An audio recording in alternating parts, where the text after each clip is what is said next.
1959, l'AEA, atelier d'urbanisme et d'architecture, innove en réunissant dans une même structure architectes urbanistes, mais aussi ingénieurs, sociologues, paysagistes, pour penser la ville autrement.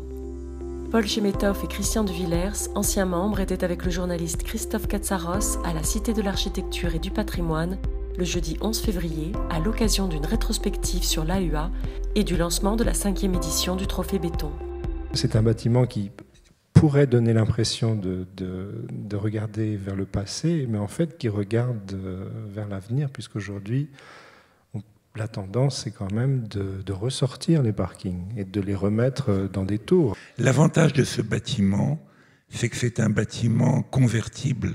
C'est-à-dire que demain, on peut installer certainement des lofts dedans, des bureaux ou autre chose. C'est-à-dire le côté assemblé, bricolé culturellement de tout cela, rend que ce ne sont pas des bâtiments obsolètes. Véritable laboratoire d'idées dans la France des 30 Glorieuses, l'AEA a ouvert l'architecture aux sciences sociales et a marqué notre territoire urbain avec des réalisations en béton brut et des questionnements qui sont encore d'actualité.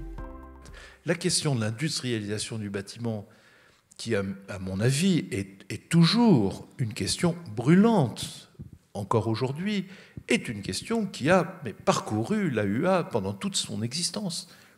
Et ça n'a pas forcément été mis en pratique, parce que d'abord, on n'est pas là pour faire des usines. Enfin, disons, on n'avait pas la capacité d'industrialiser nous-mêmes. Il faut des industriels. Bon. Mais il y a eu une espèce de réflexion permanente sur cette question-là, permanente.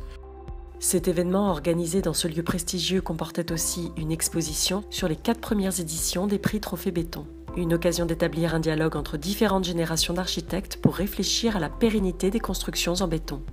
Cette période, les années 70, chez Metov, c'est quelque chose qu'on connaît de nom, mais que je ne connaissais pas bien, toute la théorie qu'il a apportée. C'est vrai que c'est une conférence qui m'a appris des choses et qui m'a ouvert des nouveaux champs.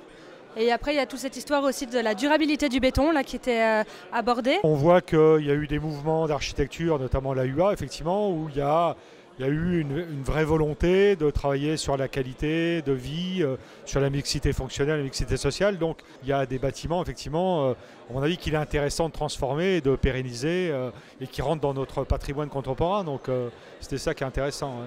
Si on s'attache à regarder profondément ces projets-là, avec un vrai regard contemporain, on se rendra compte qu'on peut réutiliser beaucoup de ces principes-là. Ça a été aussi un bon laboratoire d'expérimentation qui aujourd'hui doit pouvoir nous servir. D'accord, il y a des choses qui disparaissent, qui sont détruites, mais justement, il faut savoir aussi réutiliser ces expériences-là.